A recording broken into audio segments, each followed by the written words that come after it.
So Josh did Jeremiah 16 last week, and that's a cool study that I actually wish that I had been here for. Um, but that means that we're in Jeremiah 17 this morning. And if you've been here for most of this study of Jeremiah, wow. All right, I think that there are a couple of things that you should have picked up by now.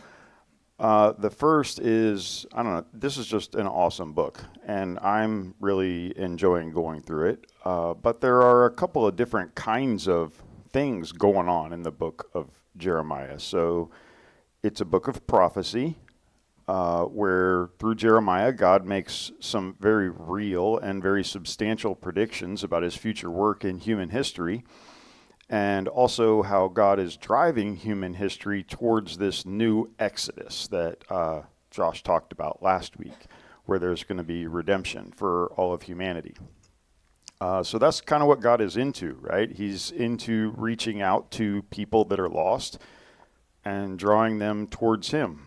And so there are also several texts in Jeremiah that have this very concrete, very hopeful, forward-looking direction to them.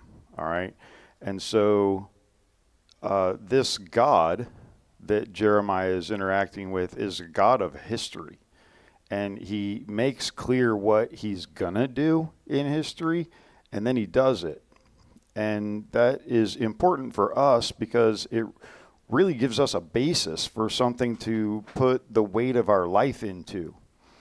And we can count on God's word because it's his prophetic word that doesn't fail. And so we've also seen in the book of Jeremiah that there are sections that have these very personal interactions between Jeremiah and God. And Jeremiah and God are each bearing their heart, and they have like genuine dialogue about what it looks like to love people in a broken world. And there are some other things in this book. All right, there's some speeches. There's the temple speech is sort of summarized in chapter 7. But this last bit of material, this kind of material that's evident in Jeremiah, it's like sort of like Proverbs. Okay, so they're like these wise sayings that are intended to facilitate practical, victorious spirituality. All right, and so that's what we're doing this morning, and we're going to look at this wisdom text in Jeremiah 17, 5 through 10. And as we have seen in every study that we've done in Jeremiah, the focus of this text is on the heart. All right, what is the heart of humanity? What is the heart of God? And what is God's intent in the matter of reshaping the heart of man? All right, so that's what we're going to chop up this morning in chapter 17. So again, we're starting in verse 5, and it says, "This is what the Lord says, cursed are those who put their trust in mere humans, who rely on human strength and turn their hearts away from the Lord. They're like stunted shrubs in the desert with no hope for the future. They will live in the barren wilderness in an uninhabited land." So that's like the bad news. All right. But it's followed pretty closely by what could be good news, I suppose. It says, "But blessed are those who trust in the Lord and have made the Lord their hope and confidence. They're like trees planted along a riverbank with roots that reach deep into the water. Such trees are not bothered by the heat or worried by long months of drought. Their leaves stay green and they never stop producing fruit." So Jeremiah is making a pretty clear contrast. He's talking about two different ways of living or two different trajectories of life. And he calls one of these groups of people cursed. All right. And so we are going to call the way that they go the cursed way. And, this way doesn't sound like a very good idea just by the name, right? You can kind of tell that this is not the way that Jeremiah advocates people should go. But, this is kind of the way that wisdom literature works. It creates these really sharp categories. And he calls this category cursed, But he's not really saying that these people are judged by God, okay, or that this has anything to do with their eternal standing before God. All right, that isn't even really the point of most wisdom literature. It has to do with the way of a person's living. And so it's really saying that according to the Bible, it is possible to live a cursed way of life. And so this passage is telling us on one level why it is that people will follow a way of life that just isn't worthy of who they are as a creature made in the image of God. All right, so God gives us the freedom to make the choices that we want to make. We can follow, any number of paths, but, the proverb tells us that wide is the path that leads to destruction, right? You've heard that one. Jesus said the same thing a number of times. Jesus often spoke in these kinds of proverbs. But what's being said here is that there is a way of living that has at its heart an inadequate base. So there are certain needs that we have as human beings, and as image bearers of God, there are things that are like implicit in our design. And so there are ways of living that are just not part of God's intention for us. And if we pursue these things, then we do so to our own destruction. And this passage is warning against that, and it really starts to get at the root cause. And that cause is the inadequate basis of where we orient our will and the things that we're passionate about. Okay, we can pursue these things if we want, but they're just not going to satisfy. And he says here that the people who are following this cursed path are those who put their trust in mere humans and who rely on human strength. So we like to sort of think of ourselves as the be-all and end-all of our existence. All right? What is life all about? I don't know. I think I'll ask myself. Right? What do I want for me? What are the things that I think are going to facilitate my agenda? And so we have this trust in ourselves and a trust in humanity. And how has that been working out for us, really? How's it worked out for any of us individually or for humanity as a whole to trust in the things that can't deliver? All right, so this is the problem with humankind. We trust in our resources and the things that we are able to do. And all of that is, it's pretty foolish, okay, because we know that there are limits to human strength. And to rely on human ingenuity or my agenda and my strength and my game plan is total folly from the Bible's point of view. And part of the idea here is that if I am pursuing my thing, then by definition, I am not pursuing God's thing. Okay, so that's what he's saying here. This is the problem with humanity. It's not just that we're guilty of some particular sin, and if we would just stop doing that, then we would be okay.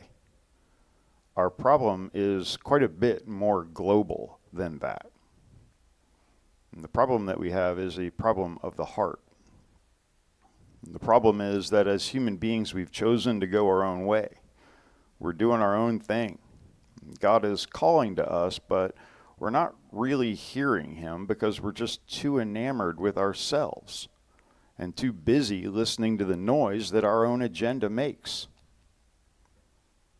Okay, so God has dignified us with the freedom to be able to do that, but we're not free with respect to the consequences of that. And in Mere Christianity, which is a really good book, C.S. Lewis draws an analogy with like a fleet of warships. And he makes the point that a fleet only functions because there's an admiral. All right, and each captain submits or subordinates their will to that admiral. All right, and they follow the coordinates that they're given and stuff like that. Okay, and Lewis asked the question of what would happen if the captain of each of those ships in the fleet just decided that he loves his ship and he loves the freedom and the power that comes with his ship, and they each just drive their ship anywhere they want and shoot at anything they want. All right, these captains just decide that their way is best. And Lewis says that the whole fleet of ships would very quickly find itself at the bottom of the ocean. Okay, me doing things my way is just naturally catastrophic for all the people around me. And that's pretty much the legacy of human history. Okay, that's just what we do. The fleet of ships only works because everybody agrees that there's one guy that they're going to subordinate to, and they do what they're supposed to do because they know that they each do not see the complete picture. Okay, they're each just part of a whole. And God is trying to tell us that, He's the one that made us. Okay, He's the one with the guidance system that we need in order to accomplish the good purposes that He has for our lives. Okay, but you got to trust Him. You've got to subordinate yourself to Him. And isn't there something kind of deep in your own heart that just says nah, I got this? All right, and so that is the genesis of this cursed way of living that Jeremiah is describing here. And there's an effect then that he also describes in verse 6. And so in the imagery that he uses, the effect is deprivation. And so he's talking about, shrubs that are planted in the desert. And have you ever been to the desert? Right? So the plants that grow in the desert are weird. Okay, regular plants don't do very well in the desert. And the picture that he gives us is of a person that's following their own thing and not God's thing, is like a plant in the desert. And so it isn't that you can't survive or, even grow just a little bit doing your own thing. But if you plant a maple tree in an arid environment, it may live a very long time, but it's going to be 85 years old and 3 feet tall. All right, so that's kind of what he's saying here. That's the description that Jeremiah is giving. And when we cannot bring ourselves to go God's way, and we won't yield to Him, and we're fighting to have things our way, the effect is that we're just totally underdeveloped and totally unlikely to succeed, just like that tree. He says here that there's no hope for the future. All right, there's a certain purposelessness. Okay, this definitely is wisdom literature. This actually sounds almost just like Ecclesiastes. If I'm going to try and put the pieces of my life together, and if I'm going to try to find a sense of purpose or real significance or real meaning, and if my life is going to have even a thread of coherence, then I'm just going to need to have God in my life. Without God, I'm really just moving from one experience to another. Bored with one thing, so I move on to the next thing. And some of us are getting to the stage of life where we can look back over a period of years and see what is basically a random set of decisions that are completely incoherent and often contradictory, and really haven't gotten us any closer at all to what it is that we truly yearn for. All right, so what does give purpose and meaning and significance to life? It is not the arbitrary choices that you and I make based on our limited insight and our fleeting desires and our disastrous emotional state. Okay? That does not do it. And this is exactly the problem with contemporary humanity, who have pretty much just cut God right out of the equation.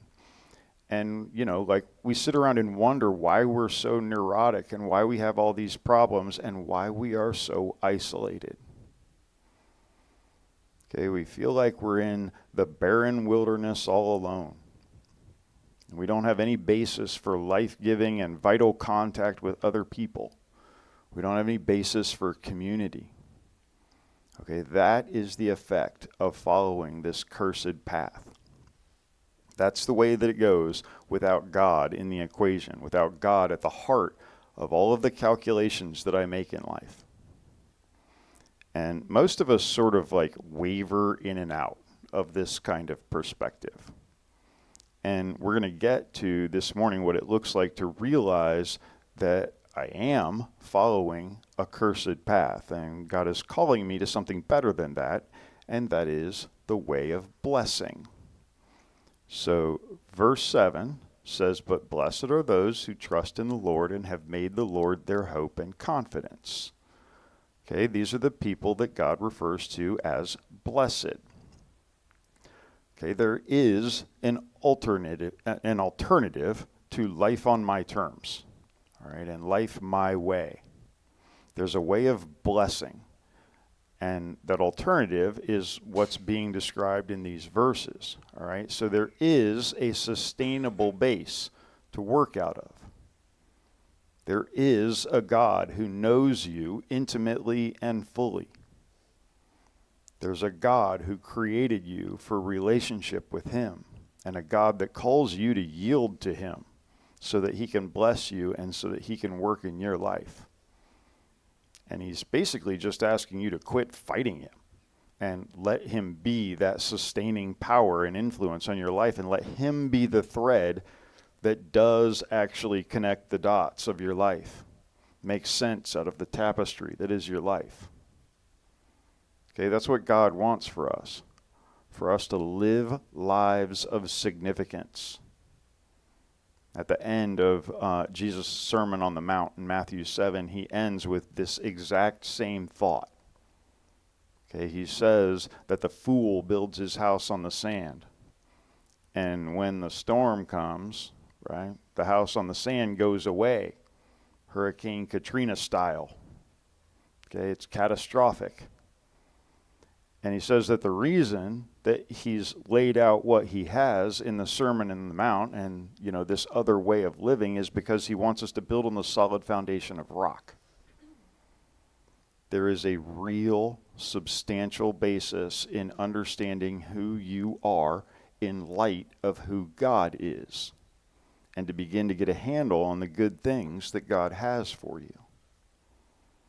So this whole thing is also just a matter of trust.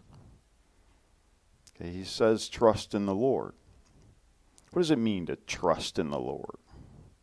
Right? It means that you hear what God is about, and you understand what God is offering you, his leadership in your life. It means that you hear God trying to tell you that you do matter. Okay, you do count in God's plan. He does have a purpose and a plan for you. But you need to come to this place where you just say, okay, God, that's what I want. You need to choose to trust your life to God. Okay, it's a decision that we make. Trust is not a feeling. Trust is a choice. All right, it's choosing to come into this kind of relationship with God. It's taking a stand. Okay, then he says that the Lord is their hope and their confidence. There is hope and there is confidence in the Lord.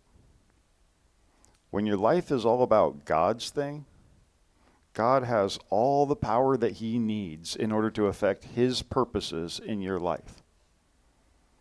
And if God is a good God and he has a good purpose for us and he's all powerful and he's all knowing, then putting your trust in him provides a real opportunity for forward-looking living. Okay, there should be hope that the future does not have to resemble the past because now God is in the mix. Okay, this is now God's show and he can handle his own show. All right. Yes, the things that, God puts on my plate have the significance to change eternity. The decisions that we make affect the landscape of eternity for the people around us. But it is only by God's power that eternity is changed. All right? There is real hope when you know that God is in the picture. And man, when you are struggling, when you're suffering, and you don't have any hope, or as Paul says, without God in the world, that can be very despairing. Okay, if all we have is this life, and it's kind of a mix of good and bad, and and then what, right? Then nothing. Then eat and drink, for tomorrow we die. Okay, that's what Paul says in 1 Corinthians. There's no purpose at all to anything.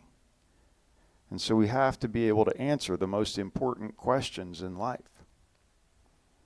What happens to you in the moment after you take your last breath? Okay, is it just that you live on in the memory of people that are going to suffer the exact same fate as you? Well, then, who cares what you do? Nothing matters at all at that point. And that's pretty consistent logic. But if there is hope, and if the life that we have now has significance because it has a broader context in an eternity that we have with God, then we have a focus and a framework to entrust our agendas and our will to God, knowing that He has the context and the framework of eternity in His mind as He leads us. And as we look back after following God in this way for a period of time, you can see just how prevalent His hand has been in your life. All right, He has brought you to your points of clarity and insight and usefulness. Okay, so that's the way of blessing, and that's God's intent for you. Jeremiah goes on to kind of get to the effect of this kind of simple trust in God, which he defines in terms of a plant that is flourishing or prospering. And so unlike the tree that he talked about that was planted in the desert, this is your life represented by a tree planted by a stream, all right, with its roots deep in the ground, drinking up as much water as it can. And then even when there are dry spells, you have plenty of resources. Okay, you're able to be sustained through the difficult times just as well as the good times. All right, difficult times are going to come. Okay, there are going to be storms, there are going to be dry times, and do you have the resources to make it through? And I don't mean really just grit your teeth and endure, but to flourish in that time, to flourish in suffering and pain and sickness, confronting death. Do you have the resources to flourish as you confront the deep disappointments that life will give you? Okay, this is the real dividing line between people who really get this and people who are lost and who don't have any hope. Jeremiah says that the person who is digging deep with God in this way is a person who's going to be fruitful in their life. They never stop producing fruit, no matter the circumstances. Okay? You can be visionary about your life, even if you're suffering. Even if the circumstances seem like you're out in the desert. Things are rough. Right? You're having a hard time at home. Your job is uncertain. Things are bearing down on you. And Jeremiah is saying that God has the facilities to make it so that you do more than survive. but that you thrive and you're fruitful through those difficult times. Every one of us that's sitting here this morning is struggling with something. Okay, so some of us are struggling in our marriage. Some are wondering what their job is going to look like in 6 months. There are health issues. There are lots of things that create anxieties for us. And God's solution is not to fix our circumstances. Okay? He doesn't just translate us to a place where everything is great. He offers us his resources inside the difficult circumstances that we're facing. All right? That's the promise that comes out of this text. All right, let's look at verse 9. So this whole discussion is about the human heart, right? And he says, the human heart is the most deceitful of all things and desperately wicked. Who really knows how bad it is? It's a little difficult to imagine a more negative statement than that. All right. And then verse 10 says, but I, the Lord, search all hearts and examine secret motives, giving to each man according to his ways, according to the results of his deeds. So here he's talking about the way of wisdom. And he's saying that basically you have these two paths in front of you. And your heart is sort of in the middle. The contention is in your heart. Okay, your heart stands right at the fork of the road between these two paths or two ways of living. And verse 9 is talking about just how deep the hole can get with our heart. But we also know that the Lord searches the heart and examines secret motives, giving to each man according to his ways, according to the results of his deeds.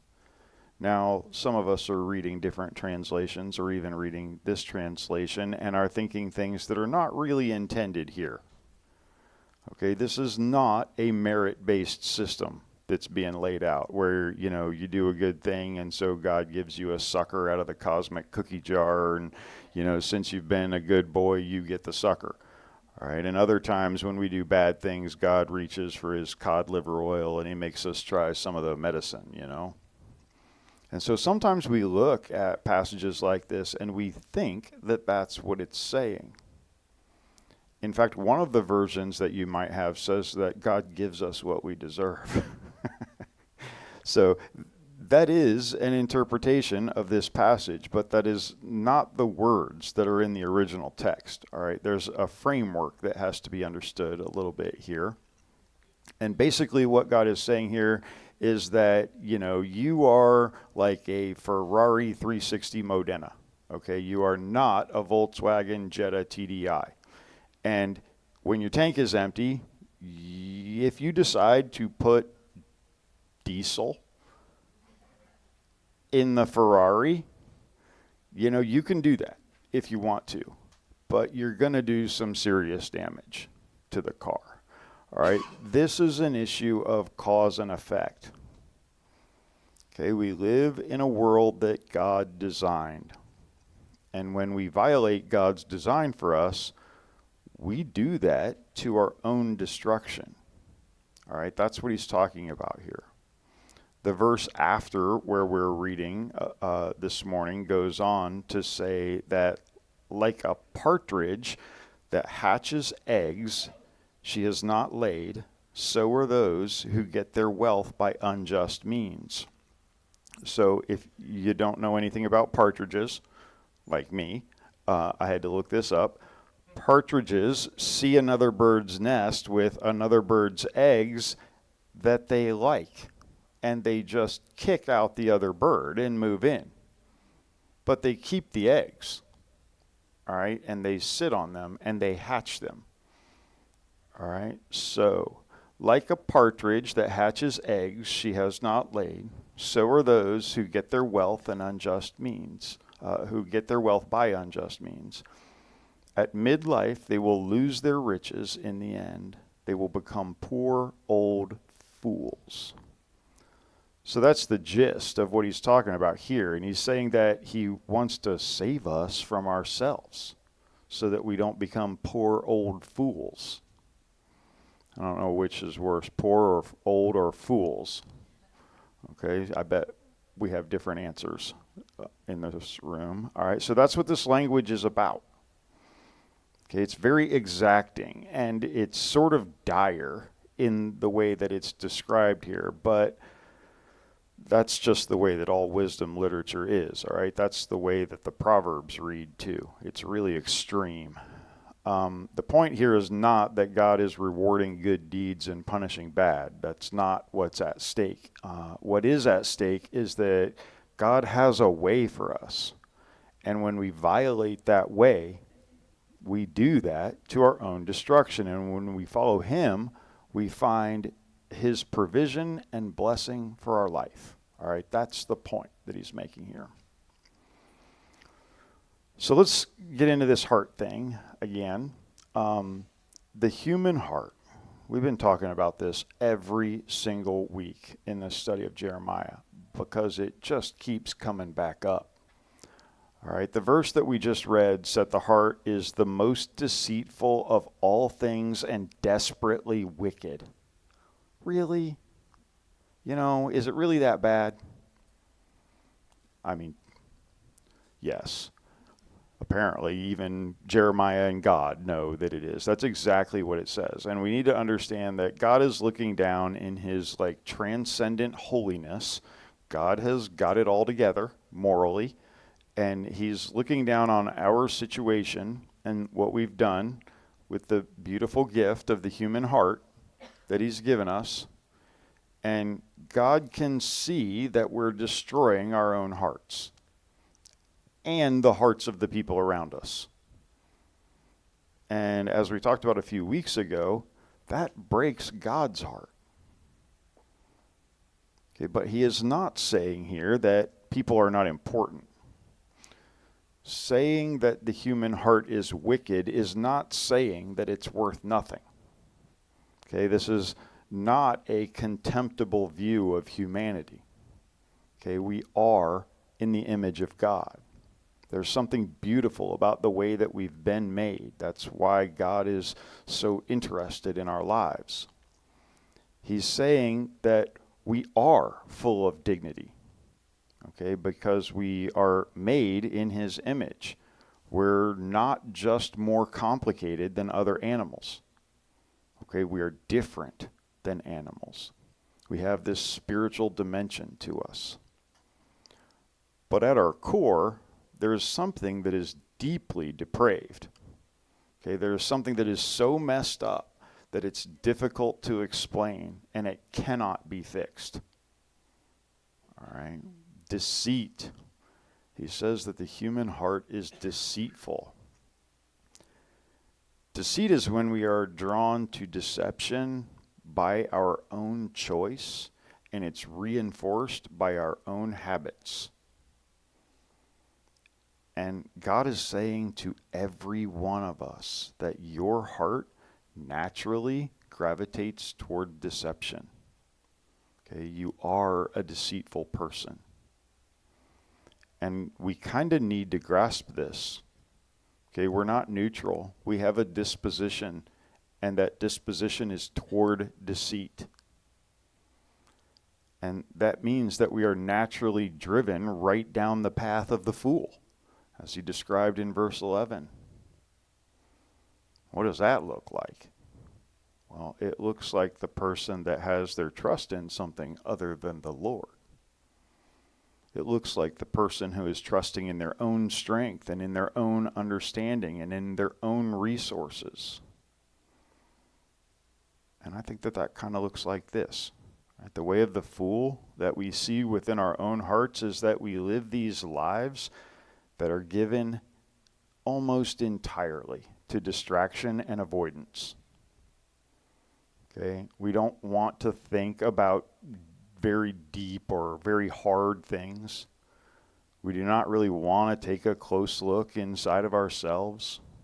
All that stuff is kind of negative and it's kind of hopeless, and so we amuse ourselves. We get into things that feel good and things that deflect us from ever having to come to terms with who we are and the things that are really going on in our lives. Okay, we turn into like vidiots and workaholics.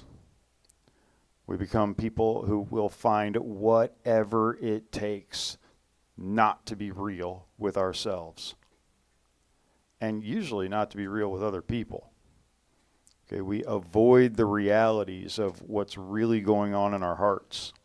We do anything we can to keep the lid closed and not really look at, who or what we really are. And it's no wonder that people are so alienated in our culture. There are books on the shelves at Barnes & Noble called like Bowling Alone. All right, and The Friendless American Male. Okay, these are books that describe the very thing that we're talking about. Okay, we're not willing to be real with ourselves, and therefore we have no basis at all for how to be real with other people. All right, so, maybe I do get a little tiny window into who I really am, and I don't really like it. Okay, so now I'm kind of depressed, and I think I'll go buy something. Consumer therapy, right? That's pretty much the extent of how deep we get into this. The deceitful heart of humanity is superficial. And in Orwellian terms, we're very into like groupthink.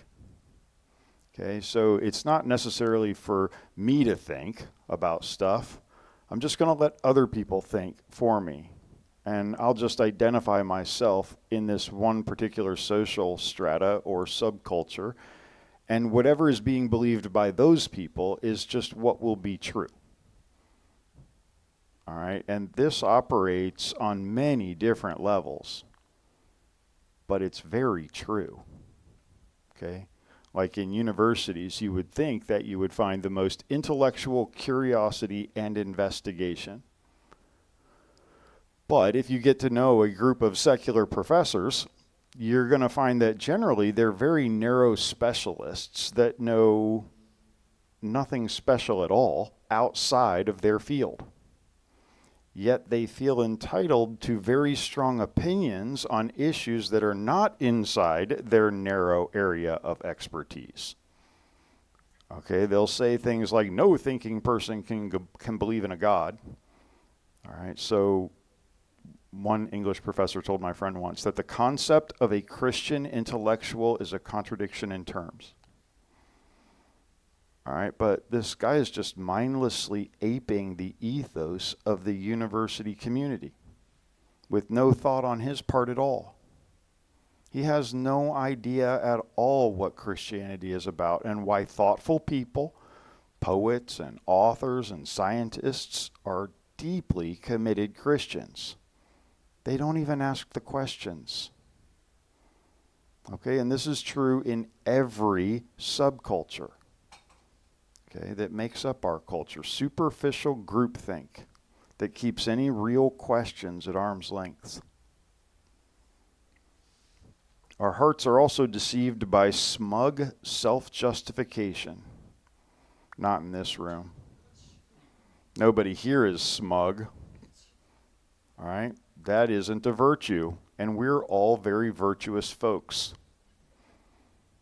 All right, there is a sort of smug, self-contented, I've got it together, I know what I'm doing kind of attitude.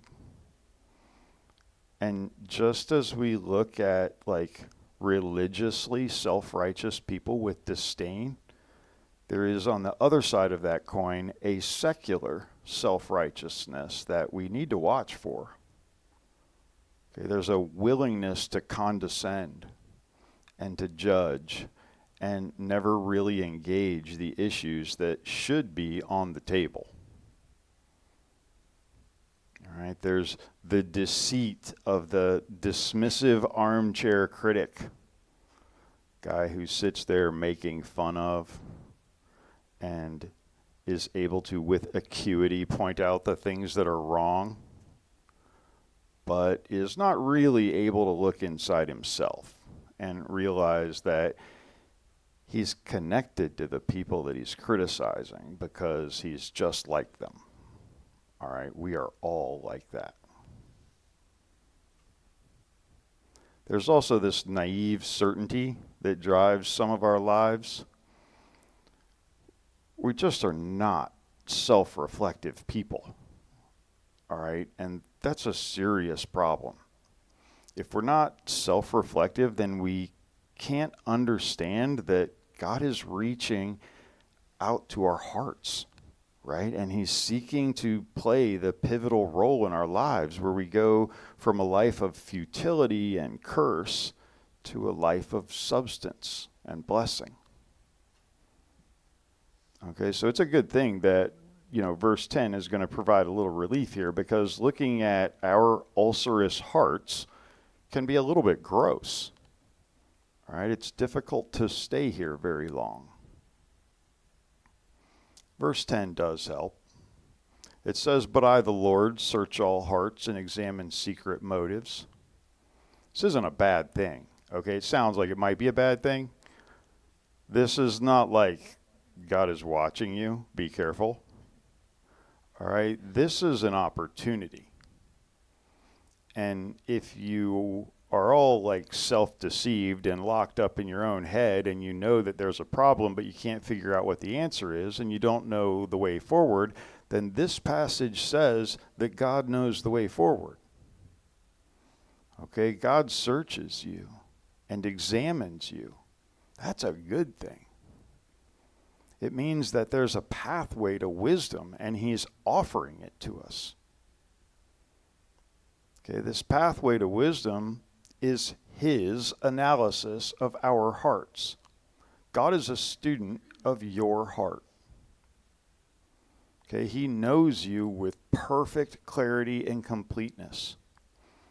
And he delights in showing you his insights so that we can learn to trust him in ways that we've never trusted him before.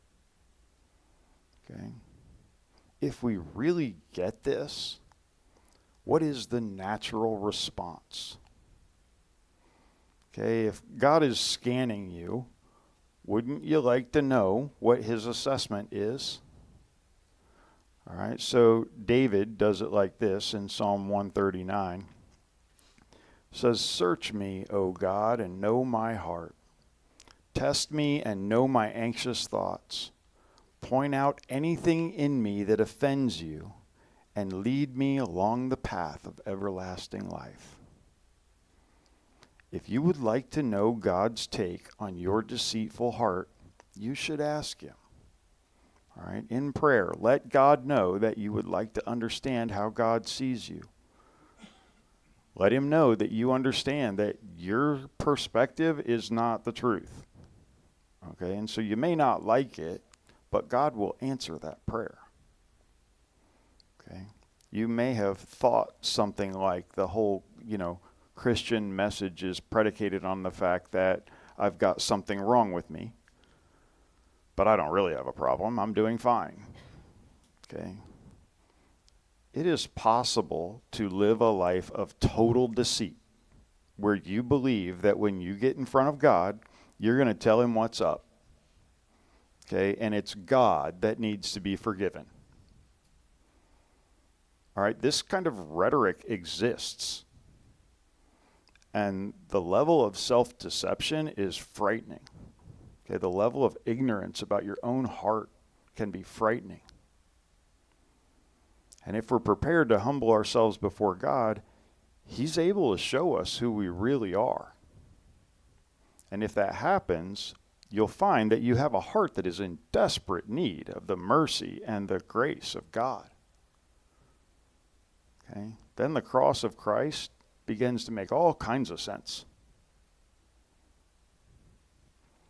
The Lord searches and examines the heart also means that we seek him in an active way. So Psalm 1 is an almost exact parallel to Jeremiah 17, and it says that the wise, they delight in the word of the Lord, meditating on it day and night. They're like trees planted along the riverbank bearing fruit each season. Their leaves never wither, and they prosper in all they do. So that's exactly what Jeremiah just said, right? So the psalmist is saying that the way that we see through our own deceit is by asking.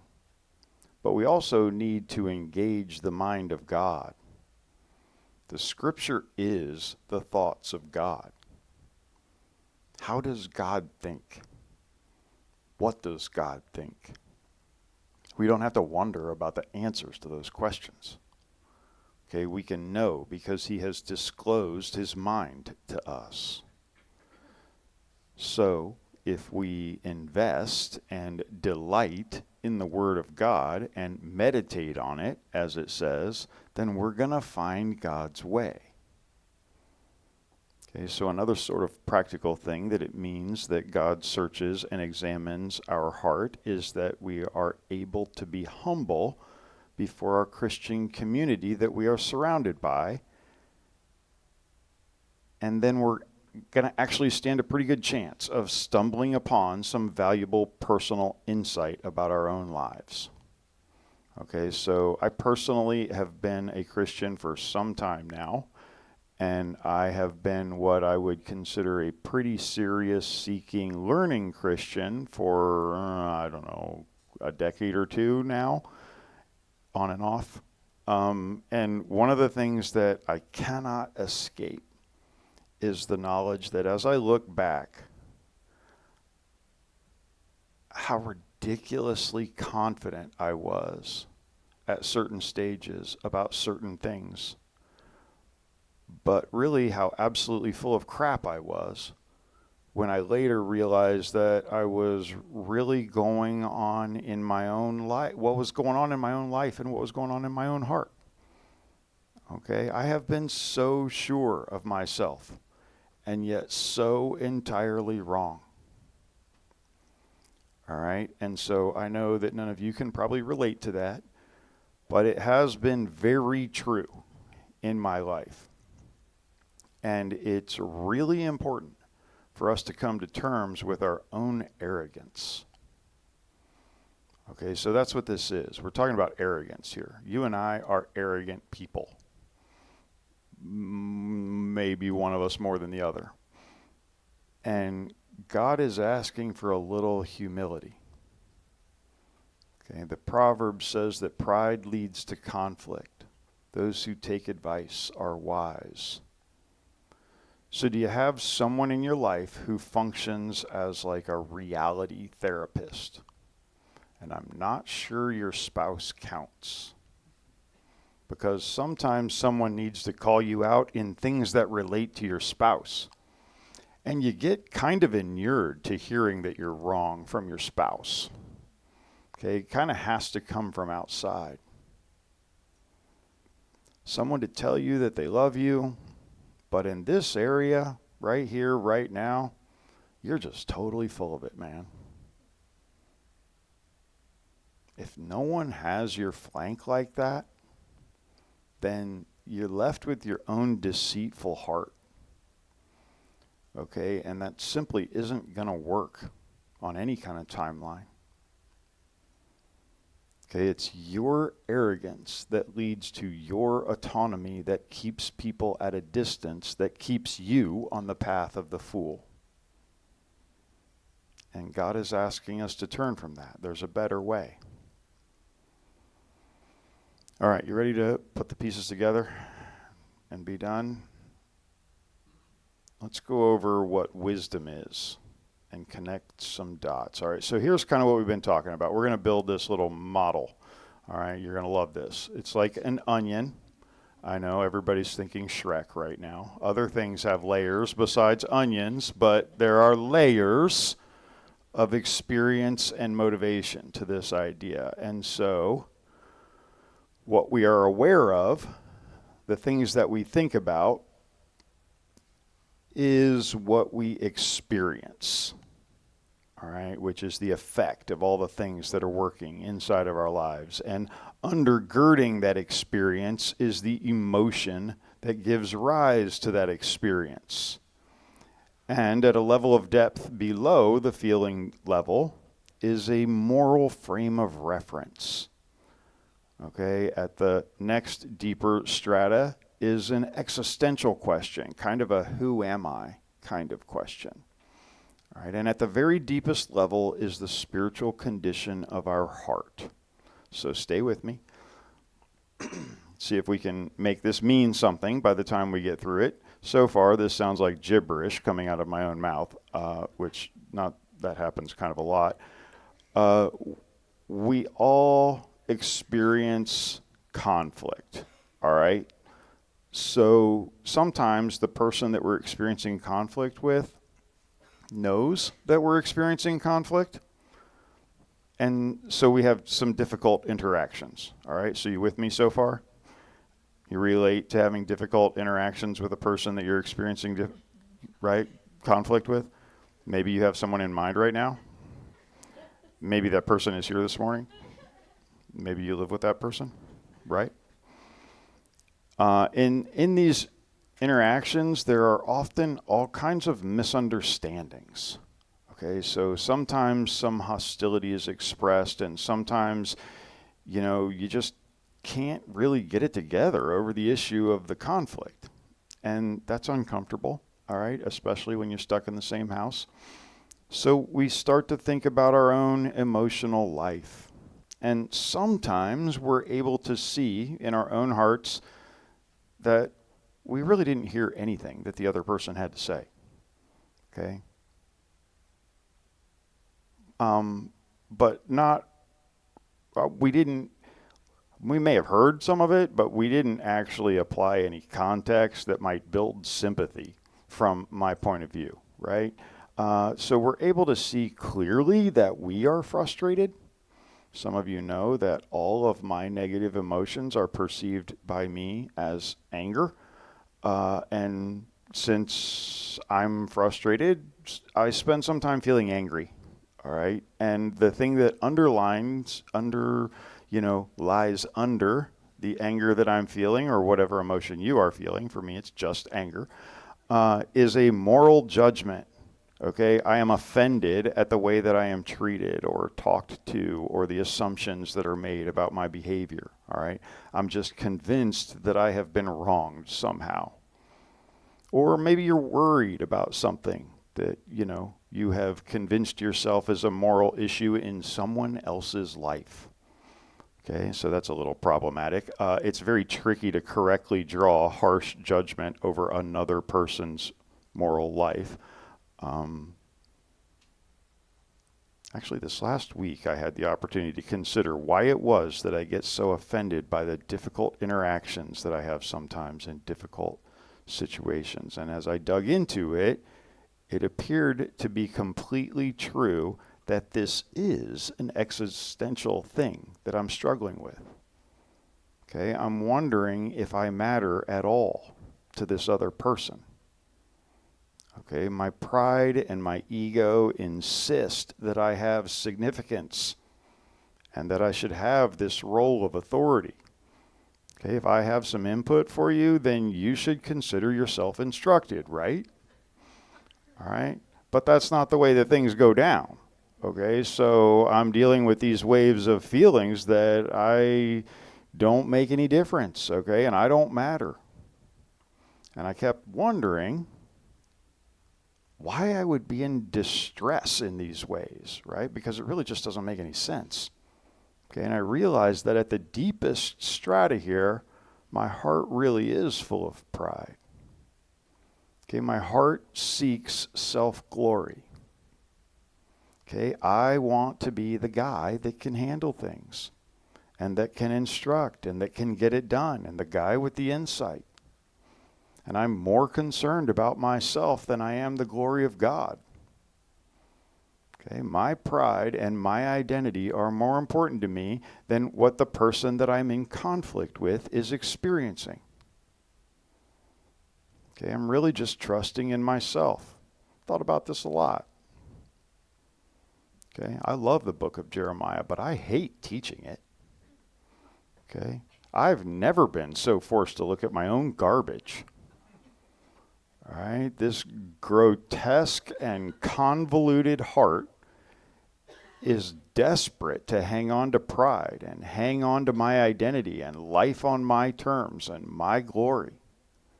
Okay, and that is the fallen heart of humanity.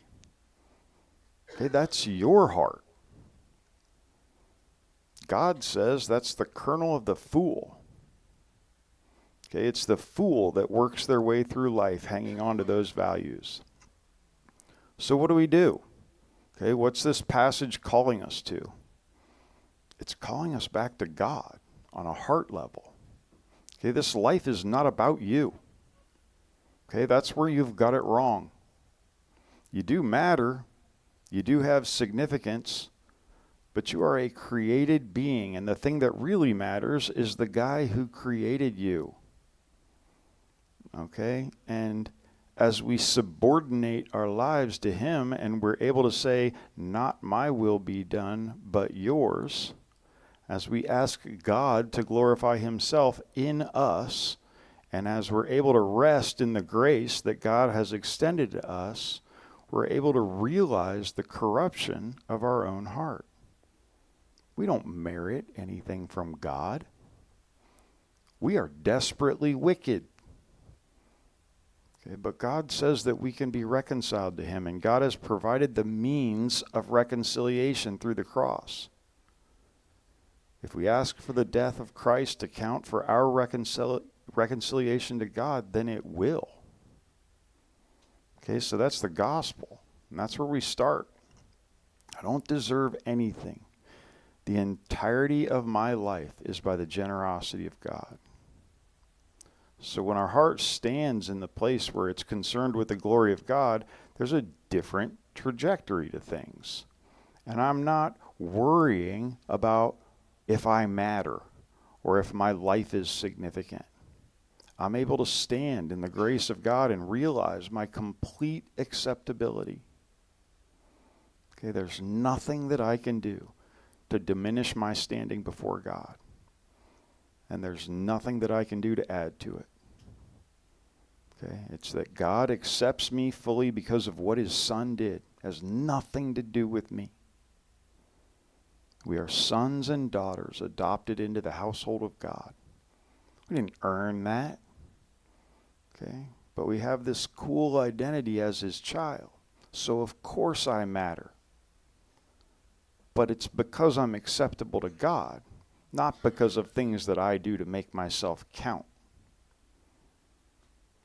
And if I've got that identity correct, then I can look at the real failings of the people around me, and I'm not offended by them. I can be gracious to them. I can offer forgiveness. I can keep from holding other people's decisions against them.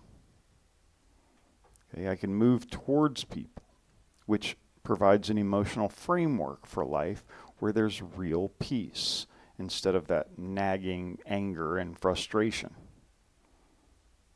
And all this has an effect. And that it's possible to be constructive within the conflicts that are there. Okay, so that's the way of wisdom. God's trying to show us just how deep this goes. Not just looking at the effect, not just looking at the surface, but looking at the cause. He's asking us to look at our own heart. And then he's asking us to trust Christ with the brokenness and the deceitfulness of our own hearts, so that we can experience his forgiveness and his grace and mercy. And we can begin to build a life from a totally different platform in a way that will produce real fruit in our lives, in a way that will continue to produce fruit even when we're in hard times. Okay, we'll not need to take a break from God's work, okay, when things get hard. God's work will be where we are energized. If we're being drained by the things that God is asking you to do, then the strength to do them is coming from the wrong place. Okay, you're relying on your own strength. Lean into God for your identity. Lean into God for your priorities. Lean into God for your strength. All right, so that's the pathway of the wise. And that is where I have gone on for long enough today.